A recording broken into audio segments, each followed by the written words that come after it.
So, have you ever been driving down the highway, music is playing, sun is shining, you're perfectly happy, and suddenly, out of absolutely nowhere, your brain whispers, just jerk the wheel to the left.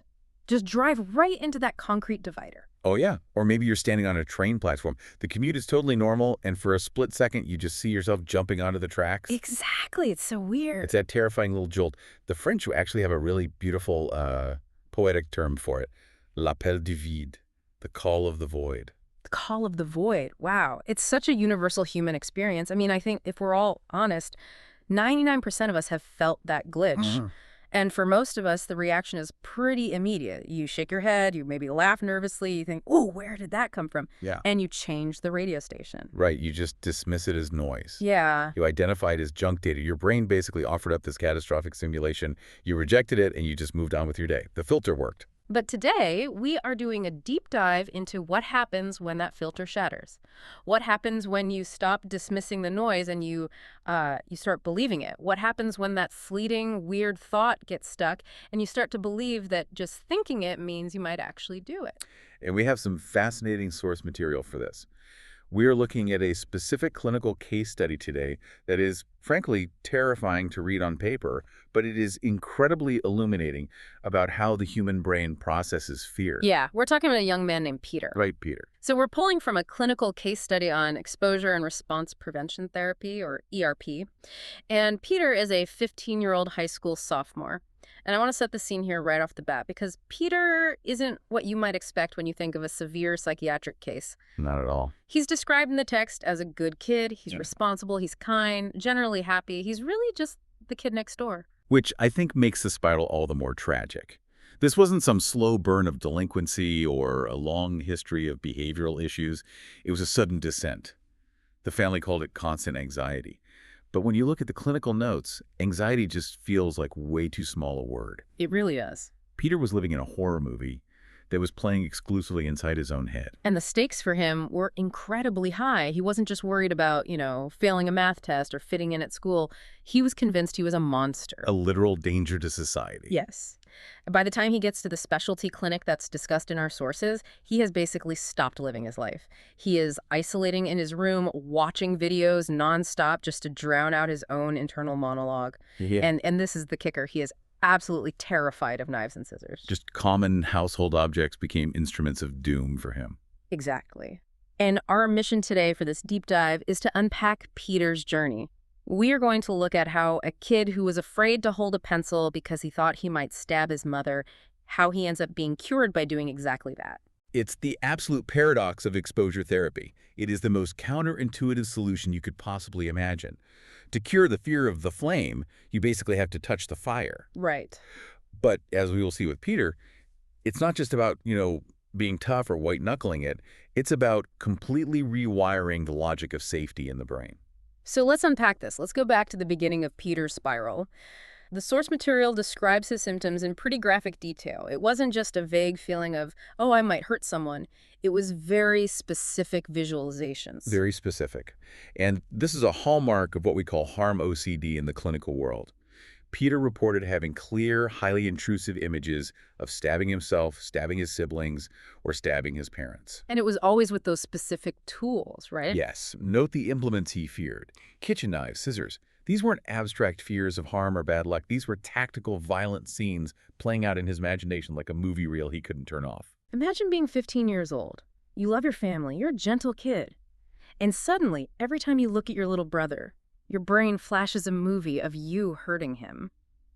The distress must be just absolutely unbearable. It was unbearable. And the text clarifies a very important distinction here that we need to make immediately. Right. Because this is a point where misdiagnosis happens all the time. Okay. Peter told his parents he wished he were not alive.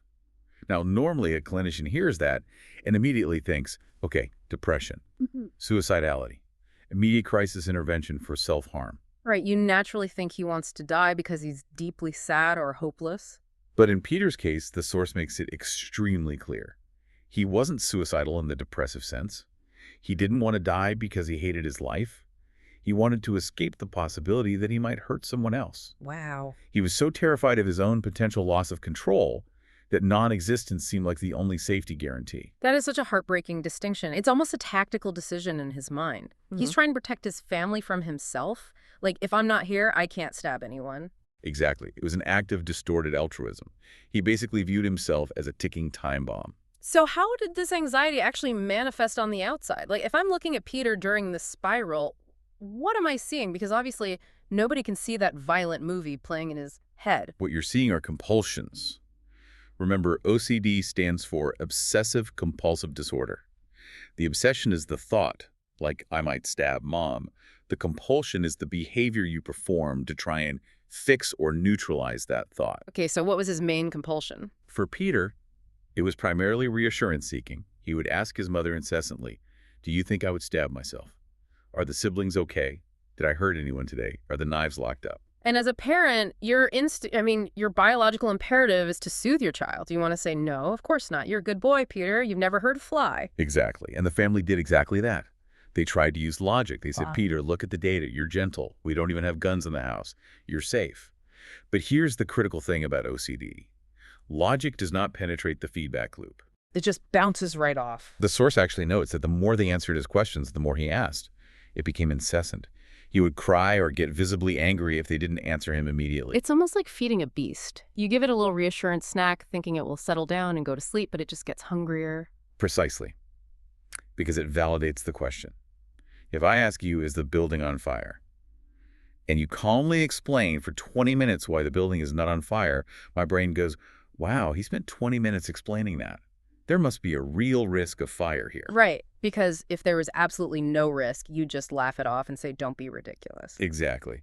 And then on top of the reassurance seeking, there was the avoidance. He stopped going to family gatherings. He wouldn't sit near his younger siblings. He just retreated entirely to his room. And inside his head, he was doing something he called neutralizing. Neutralizing?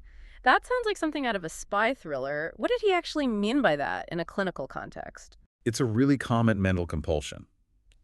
The source describes them as vague mental rituals. So maybe he has a bad thought, an image of a knife, right? So he feels he has to immediately think a good thought to cancel it out. Oh, I see. Or has to count to 10, or say a specific prayer, or visualize a blank white wall.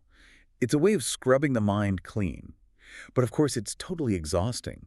You're basically playing goalie against your own brain 24 hours a day, trying to block every single shot. And losing, because you can't block thoughts. You will always lose that game. It's impossible. Now, here is where it gets really interesting to me, and I think this is a crucial point for anyone listening who has ever tried to manage their own anxiety. Peter had already seen a therapist before he came to the specialty clinic, and on paper, he was getting help. But the source material highlights this as a massive critical failure point. The previous therapy actually made him worse. This is a huge aha moment in the case study. The previous therapist had correctly diagnosed OCD, which was a good start. But the treatment approach was what we often call coping strategies. Which sounds perfectly good. We all want to cope. We're What? constantly told we need better coping mechanisms. It sounds lovely. The therapist told Peter to do breathing exercises, Yeah. to focus on positive images. And this is the most damaging one, to boss back the OCD thoughts. To tell the thoughts, go away, I'm in charge, stop thinking about knives. I feel like I've seen that exact advice on 1,000 motivational social media posts. Boss back your anxiety. Don't let fear drive the car. Why is that bad advice? Because it validates the threat. Let's imagine you're in a room and you think there's a tiger in the corner. If I tell you, okay, just breathe deeply, visualize a calm beach, and tell the tiger you are the boss, what have I just implied to your brain? You've implied that the tiger is real. Exactly. I have confirmed that the tiger is a legitimate threat that requires active, intense management. If the tiger wasn't real, I tell you to ignore it. By telling you to fight it, I am explicitly telling your amygdala, the fear center of your brain, that this thought is dangerous. So by fighting it, you're telling your brain, this is a war we have to win. Yes. You are turning a random piece of mental noise into a formidable enemy. The source actually says Peter liked this therapist. They had a really good rapport. But the symptoms were getting worse.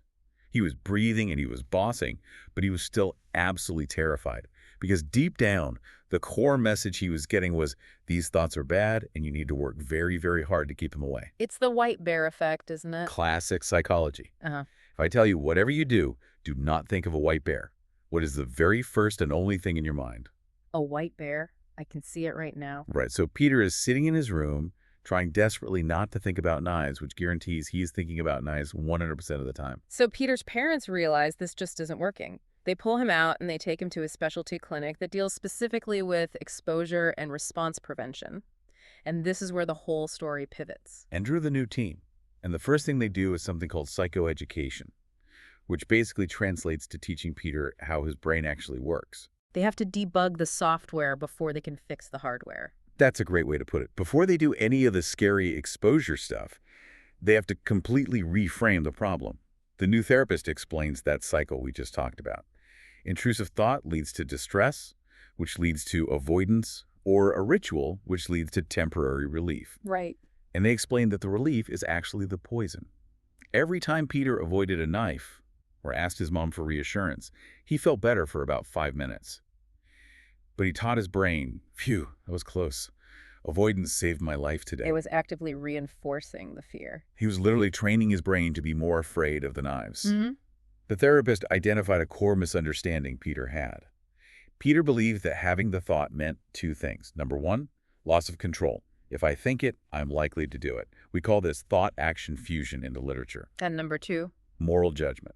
If I think this terrible thing, I must be a fundamentally bad person. That moral piece is so heavy for anyone, but especially for a teenager. To walk around thinking you're secretly evil? It's absolutely crushing. So the therapist pitched a totally new mindset. He told Peter, we are going to become scientists. Scientists. I like that approach. It takes the emotion right out of it. Exactly. We're going to run controlled experiments. The goal isn't to make the thoughts go away. The goal is to see what happens if you don't run away from them.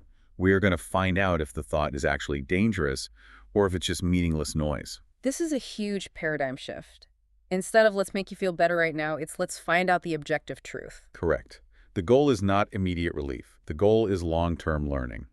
Now, Peter is 15. The source material talks quite a bit about the dynamic with his mom here, because up until now, mom has been his reassurance dispenser. She's been his ultimate safety blanket. But Peter is also a teenage boy who wants to be independent. How did they navigate that complex relationship? It's a really delicate dance. Peter was embarrassed.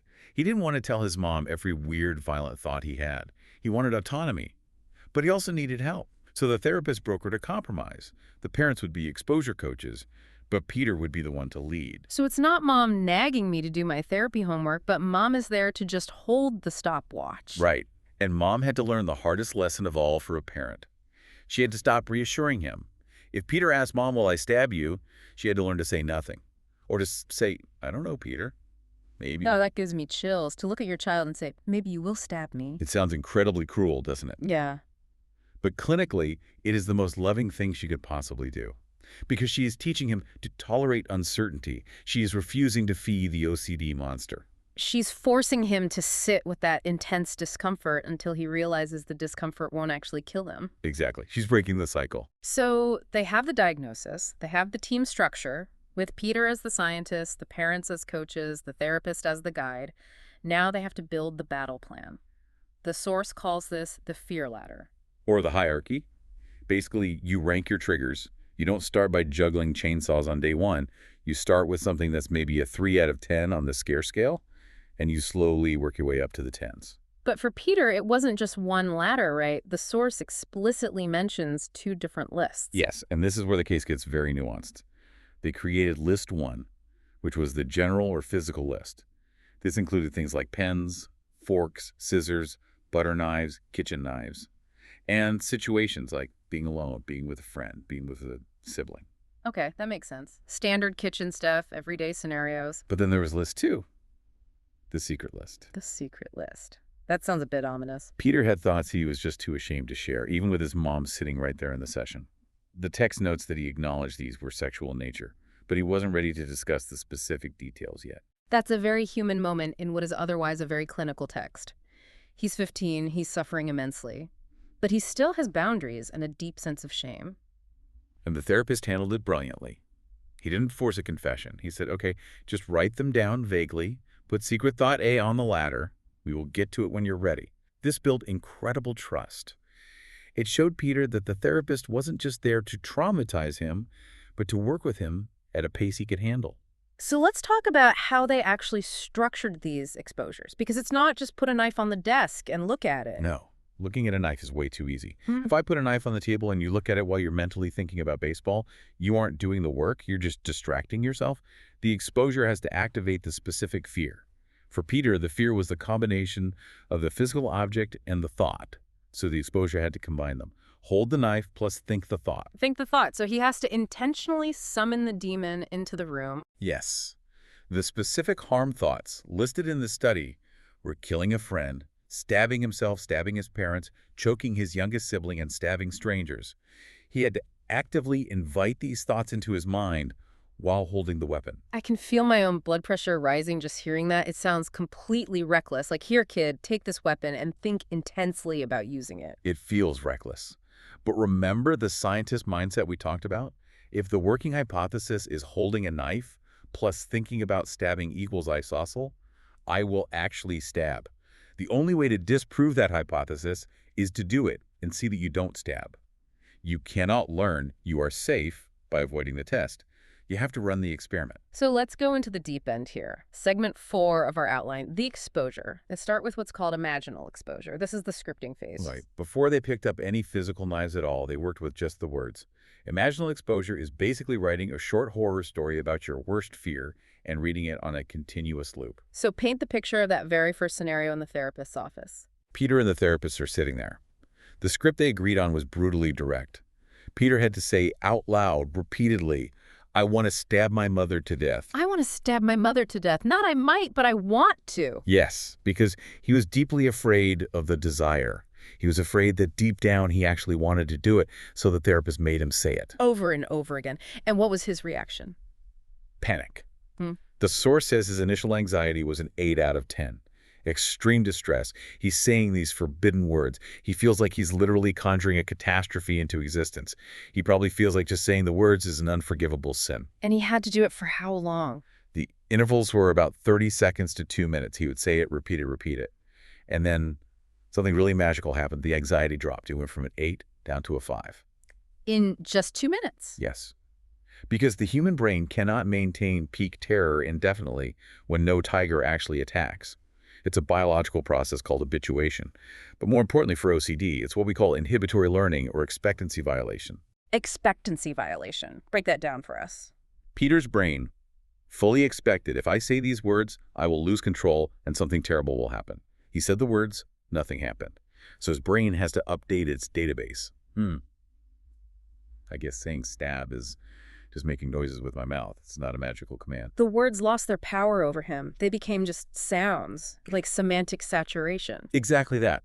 If you say the word fork 100 times in a row, it starts to sound like total nonsense. If you say, I want to stab my mom 100 times, it stops being a vivid nightmare and starts being just a really boring sentence. So he practices this at home, initially with his dad there, which the text calls a safety behavior, but notes it was a necessary stepping stone, and then eventually he does it alone.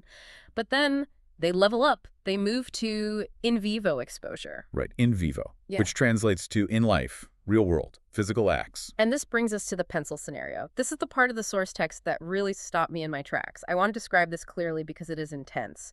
Describe what happened in that room. Peter is in the therapist's office with his mother. He is holding a sharp pencil. And the instruction from the therapist is hold the pencil to your mother's neck. To her neck, like physically touching the skin. Right at the jugular. And while he is doing that, he has to look her in the eye and say, I'm going to stab you with this pencil. Okay, I have to pause here. Because I am a layperson. If I walked into a room and saw a doctor telling a teenager to hold a sharp object to his mother's neck and actively threaten her, I would call the police. I think most people would. Why is this okay? Why on earth is this necessary? It is a totally valid reaction. It looks insane from the outside looking in. Yeah. But clinically, this is the absolute gold standard of care. And here is why. Peter's brain is convinced that the combination of proximity plus weapon plus thought equals murder. That is the fundamental equation he is living by. If you hold the pencil 3 feet away, his OCD can say, well, you didn't stab her because you were too far away. If you were closer, you would have lost control. If he holds it to her neck but doesn't say the words, the OCD can say, well, you didn't think the bad thought. That's why you were safe today. The OCD always moves the goalposts. Always. It is relentless. So the only way to shatter that equation is to create the perfect storm. Hmm. Proximity right at the neck, weapon in hand, thought spoken aloud as a threat. And prove, unequivocally, that Peter is still in control. It's the ultimate proof of safety. You are closing what they call the safety gap. Yes. Even with the weapon, even with the thought, even inches from her skin, he does not attack. It breaks the link between thought and action forever. And how did that actual session go? Did he completely freak out? He was definitely scared. He started by standing back a bit, then he moved closer. He repeated the phrase over and over until he was actually bored. But here is the detail that really shows the mastery of this specific therapist. At the peak of this exercise, the therapist left the room. Wait, he left him alone. He removed the external safety signal. Because if the therapist is standing right there, Peter's brain can rationalize, well, I didn't stab her because the doctor would have tackled me. By leaving, the therapist forced Peter to totally own his own self-control. I didn't stab her because I didn't want to. And the result of that? Anxiety dropped by half. The monster was finally revealed to be just a puppet. Peter realized, I'm not white-knuckling this. I'm not holding myself back from stabbing her. I simply do not want to stab her. That is incredible. It's kind of like skydiving. The jump is absolutely terrifying, but once you're in the air and the parachute actually opens, you realize you're just flying. And you realize the fear was lying to you about how gravity works. So he conquers the physical fears, the knives, the pencils. But remember that secret list from earlier? The one he was too ashamed to talk about? Yes. By session 8, Peter really trusted the process. He had seen that the stabbing thoughts were junk, so he was finally ready to open the vault on the sexual thoughts. And what were they? The source text says he had intrusive thoughts about touching others inappropriately and having sex with different people. Strangers, friends, siblings, even parents. Which again creates that immense crushing moral shame, like, I'm a pervert, I'm sick. Right. But the therapist's reaction was so crucial here. He didn't gasp. He didn't judge him. He validated it as more junk data. He explained that sexual intrusive thoughts are incredibly common in OCD. The brain is basically a significance engine. It looks for the thing that will get the biggest possible rise out of you. It's just looking for pure shock value from your own subconscious. Exactly. If you are a deeply moral, family-oriented person, what's the worst thing your brain can possibly show you? Incest, violence, taboo acts. The very fact that he is so repulsed by the thoughts is actually proof that he isn't a pervert. But OCD twists it backwards. So the treatment for the secret list was exactly the same. Same mechanic, just new scripts. He had to write out these inappropriate thoughts. He had to say them out loud while looking at his family members. That must have been pure agony. To look at your sibling and say a sexual thought out loud. Agonizing. Yeah. But it targeted the bad person fear directly. By saying it, and seeing that his family still loved him, and seeing that he didn't actually act on any sexual impulse, he proved he could have the thought and still function as a perfectly moral human being. There's one more detail in the exposure section that I found really creative. The contrived exposure. The source mentions a thought about killing a friend. Ah, yes. This is a classic logistical problem in ERP. You could bring your mom into the therapy office. She's on the team. She knows the drill. You can't really call up a high school friend and say, hey, come over. I need to threaten you with a pencil for my therapy session. Yeah, probably not the best social move for a 15-year-old. Hey, buddy, can I hold a knife to your throat for an hour? No, there's a very quick way to lose friends. So the use was called a contrived thought. Peter had to hold a pencil and think to himself, I will accidentally kill my friend. It bridged the gap perfectly. It simulated the distress without needing the actual friend to be physically present. It really shows that the brain doesn't necessarily need the exact perfect reality to do the rewiring. It just needs a close enough proxy to trigger the fear. The brain generalizes. If I learn that pencil plus mom equals safe, my brain naturally starts to understand that pencil plus friend also equals safe. So they went through the list. They climbed the entire ladder. Let's look at the scoreboard here. Right. What was the outcome after 10 sessions? Remission. Remission. That is a beautiful word. But does that mean he never had a weird thought ever again? No. And this is so important to understand. Remission in OCD does not mean a silent mind. Peter still had intrusive thoughts. The source says so explicitly. But the reaction changed. Everything about the reaction changed. Before, a thought was a blaring siren that stopped his entire world. Now he dismissed them as just thoughts. He didn't spiral. He didn't ask his mom, did I just think that? He just kept chopping the carrots. And the behavioral changes. Massive. No more reassurance seeking whatsoever. No more avoiding sharp objects. He was spending time in his room again, but the text notes it was just being a normal teenager, not active avoidance. He was watching videos because he likes videos, not because he's hiding from a butter knife in the kitchen. And his mom. She must have felt so relieved, but also kind of empowered. She felt incredibly confident. She knew the tool now. She knew that if he asked for reassurance again in the future, the loving thing to do was to not give it to him. They had a shared language now. They knew how to handle the glitch. This brings us to the broader implications. Because obviously Peter is just one kid, but this story teaches us so much about how we treat anxiety in general. Absolutely. There are three key concepts here we should highlight. First is precipitating stimuli. Unpack that for us. We tend to think the physical object is the trigger. Peter thought the knife caused his fear, so his parents hid the knives. But the source argues that the thoughts were the actual cause.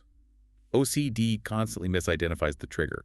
It wasn't the metal blade that was dangerous. It was the cognitive interpretation of the blade. So hiding the knives was never, ever going to work. Because the knives weren't the problem. The thought process was the problem. Correct. You can sanitize your whole house, you can bubble wrap the entire world, but if you don't change the internal interpretation, your brain will just find something else to be scared of. Second concept. The confusion between depression and OCD. We touched on this earlier, but it is vital. It's a matter of life and death, really.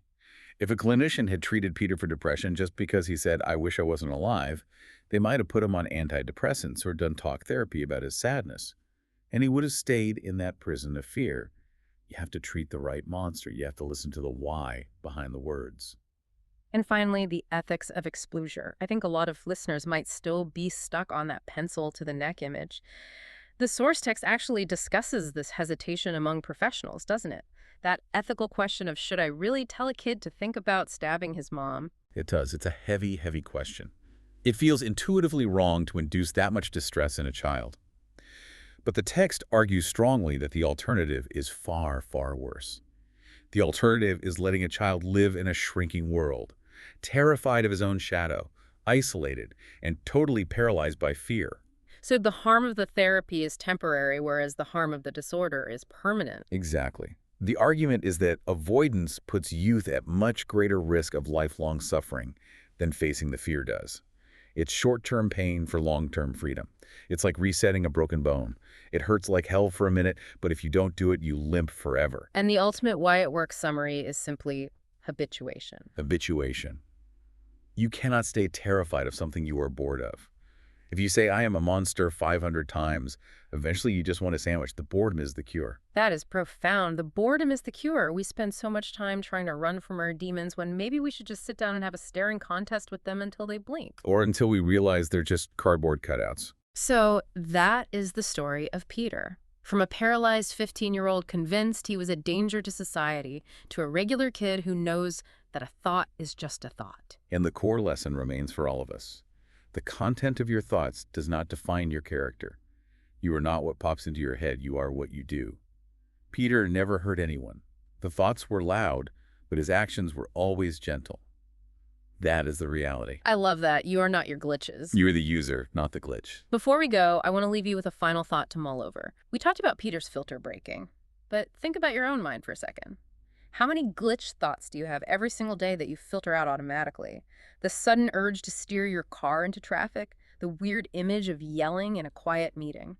The brain is a noise machine. It generates thousands of random, bizarre associations a day. It is, and Peter's story tells us that the line between sanity and a spiral isn't about not having those thoughts. It's about that invisible, fragile, but incredibly resilient little filter that says, nah, that's nonsense. So next time you have a weird thought and you just brush it aside, maybe take a second to appreciate the machinery that just did that for you. And if it sticks, remember, you don't have to fear the fire. Sometimes you just have to look at it until it burns itself out. Thanks for joining us for this deep dive. We'll see you next time. Take care, everyone.